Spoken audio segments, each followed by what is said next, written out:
Mulberry গাছ গাছে অনেক ফলন হয়েছে। দেখেন মালবেরি ফল একটা পেকে গেছে, গাছকে পেরে ফেলবো ইনশাআল্লাহ।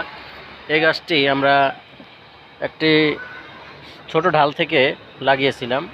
চারা কিভাবে লাগাতে হয়, কিভাবে একটি ঢাল থেকে চারাতে পরিণত করতে হয় আমার ইউটিউব চ্যানেলে দেওয়া আছে। দেখেন অনেক ফল, এই যে অনেক ফল হয়েছে, অনেক ফল পুরো ঢালে ঢালে ফল হয়ে গেছে, পাকা শুরু হয়ে গেছে। আপনারা যদি লাগাতে চান সেক্ষেত্রে আপনাকে এভাবেই আমার ইউটিউব চ্যানেলটাকে একটু সাবস্ক্রাইব করে দিবেন আর বেল আইকনটি অন করে দিবেন, সবগুলোই দেখতে পারবেন আশা করি। ভালো লাগবে আপনাদের। কিভাবে একটি একটি ঢালকে চারা পরিণত করা যায় এই ফল গাছকে দেখেই তা বুঝতে পারবেন। এই মালবেরি গাছের অনেকগুলো চারা থেকে আমরা গাছে পরিণত করেছি। ওই যে ওইখানে আরও